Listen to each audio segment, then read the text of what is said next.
Chers amis, bonsoir.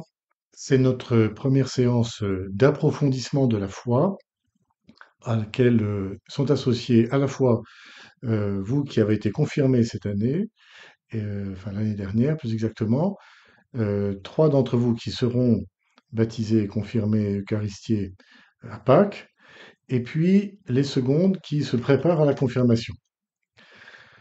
Alors ça fait des personnes qui ont reçu une partie du sacrement de l'initiation, le baptême, mais pas la confirmation, des personnes qui ont reçu l'ensemble du baptême et de la confirmation, et puis des personnes qui n'ont reçu ni l'un ni l'autre.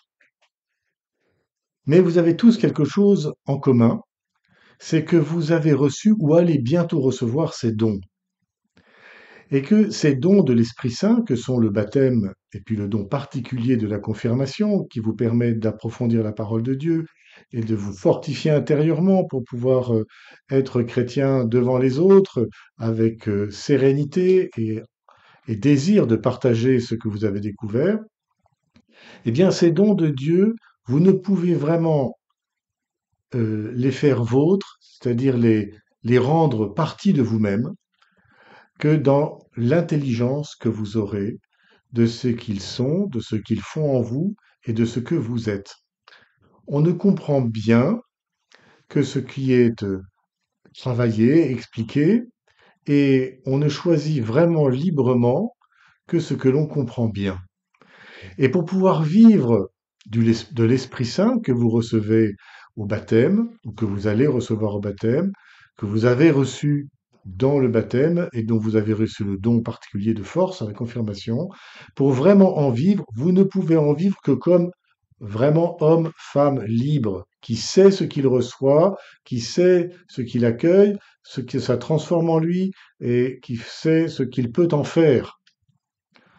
Si vous recevez une Ferrari et que vous ne savez même pas entrer dans la voiture, ni même conduire une voiture, ça sert vraiment pas à grand-chose et vous n'allez surtout pas jouir de ce que vous avez reçu, si ce n'est le regarder de loin.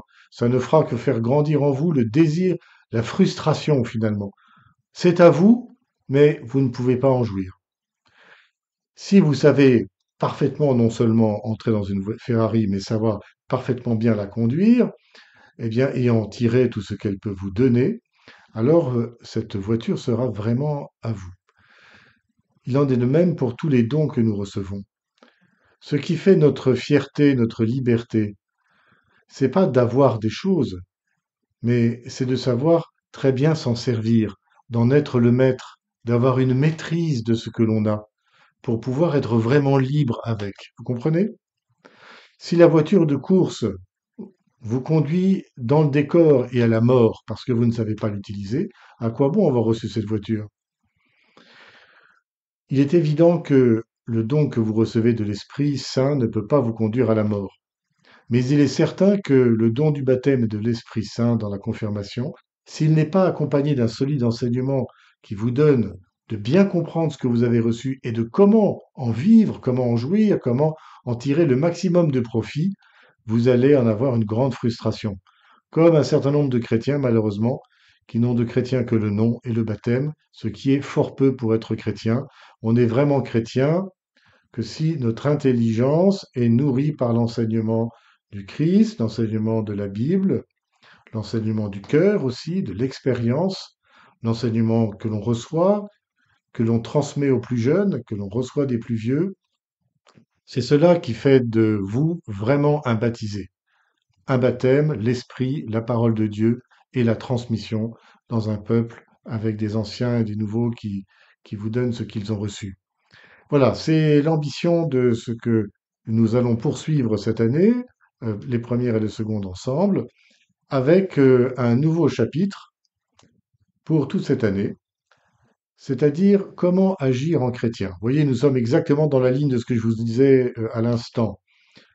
Recevoir le don de l'Esprit Saint et apprendre à vivre avec, apprendre à reconnaître ce qu'il nous donne en nous, pour pouvoir vraiment s'en saisir et faire de belles choses avec, si j'ose dire, et nous laisser transformer par lui.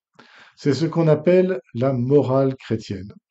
La morale chrétienne, c'est pas quelque chose qui nous oblige à ceci ou à cela, mais qui nous libère, qui nous rend plus libres d'agir par nous-mêmes, d'avoir une maîtrise de nous-mêmes, une maîtrise de ce que l'on a reçu par Dieu, une maîtrise dans l'action.